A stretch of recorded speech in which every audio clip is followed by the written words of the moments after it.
à toutes et à tous. Je me présente, Elisabeth Lewichowski, Zaza pour les intimes. Aujourd'hui, j'ai pris la place de l'autre idiote utile de Siane Rose machin chose, là, pour pousser un petit coup de gueule contre toutes ces casse-bonbons de féministes qui nous ont pourri notre semaine. Alors déjà, les manifestations anti-Trump pour les soi-disant droits des femmes, comme si en France ou aux États-Unis, nous les bonnes femmes, on avait des problèmes. Autre obsession du locataire de la Maison Blanche, rendre plus compliqué l'avortement.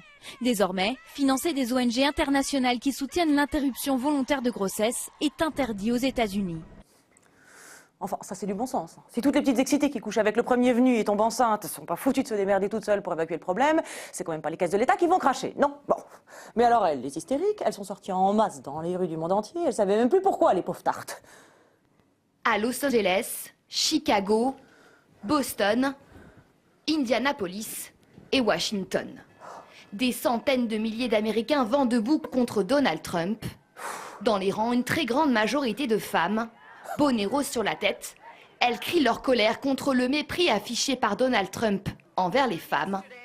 Dans l'État de l'Utah, de nombreuses actrices sont même venues leur prêter main forte.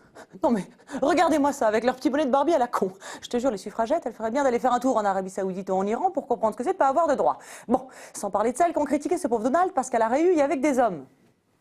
Non, et alors, ce qui compte, c'est les compétences, c'est pas le sexe, non? Regardez-moi ces autres abrutis de féministes qu'elles ont posté pour se foutre de sa gueule. Non mais oh, non mais ça vous fait marrer? Et vous m'expliquez ce que c'est le rapport entre l'avortement et l'éjaculation, hein? Non mais n'importe quoi. Alors en parlant d'éjaculation, elles ont aussi cassé les bonbons de ce pauvre Polak de Polanski et lui ont foutu par terre sa présidence des Césars. Roman Polanski renonce finalement à présider les Césars en raison de la polémique qu'il juge injustifiée. Sa nomination avait déclenché une controverse et un appel au boycott lancé par plusieurs associations féministes. Une émotion jusqu'au sommet de l'État. La ministre des Droits des Femmes, Laurence Rossignol, s'était dit choquée. Elle dénonçait le choix du réalisateur qui avait été poursuivi en Californie pour le viol d'une mineure de 13 ans en 1977.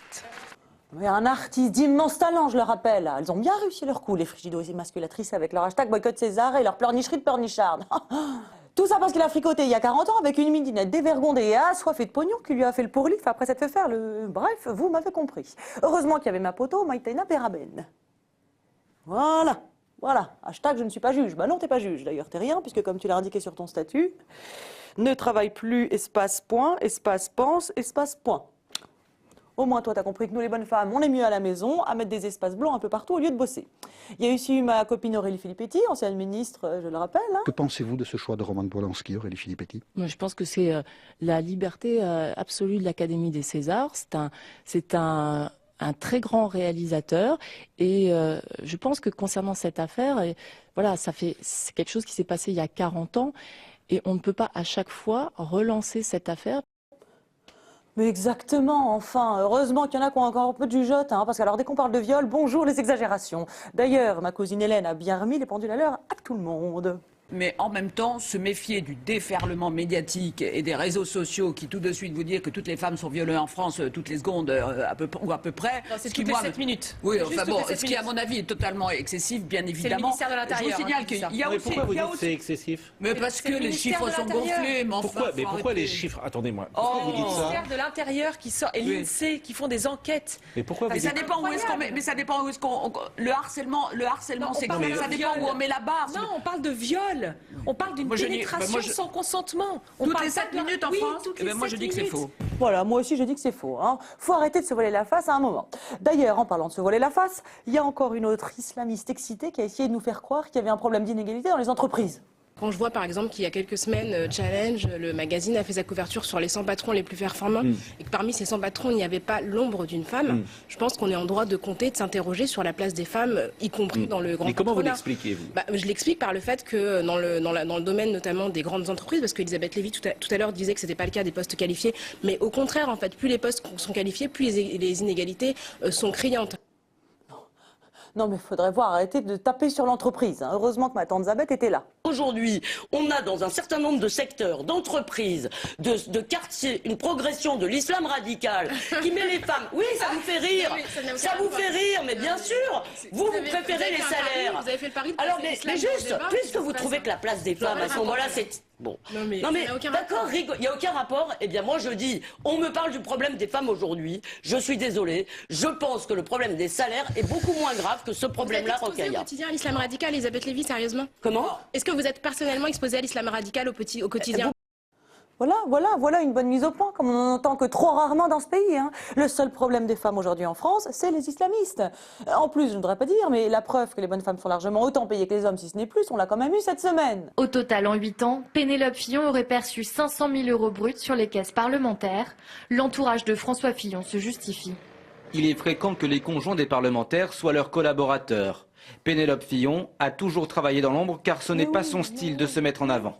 De 2012 à 2013, Pénélope Fillon aurait également touché 5 000 € par mois de la part de la revue des Deux Mondes, un magazine qui appartient à un ami de François Fillon. Problème, le directeur de la revue, Michel Crépu, dit n'avoir jamais rencontré Pénélope Fillon et ne l'avoir jamais vue dans les bureaux de la revue.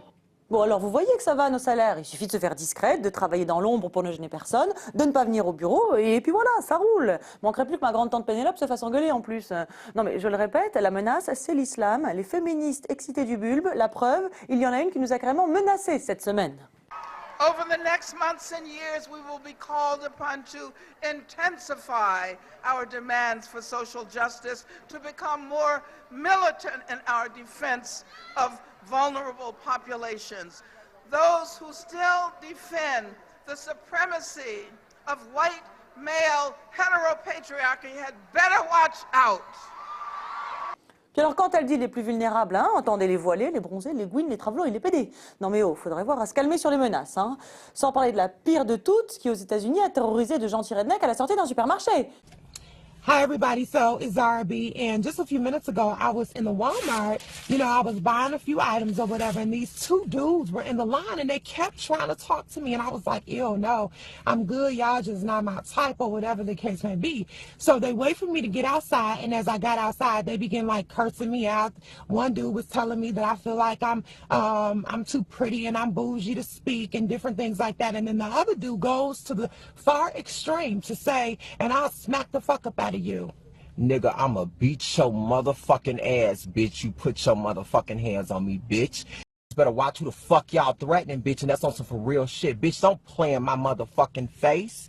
Bitch, you don't want no motherfucking problems. Bitch, no heat with me, bitch. And on that motherfucking note, have a good day. Donc une seule consigne, restons sur nos gardes. Sur ce, je vous salue Marie, moi faut que j'y aille. J'ai un petit rendez-vous avec Jean-Mich. Pauvre Jean-Mich, complètement au bout de la roulette depuis qu'il s'est fait accuser à tort par une nympho. J'ai bien l'intention de le consoler à ma manière. Et si ça dérape, croyez-moi, c'est pas moi qui risque de porter plainte. Allez, bisous les petits loups.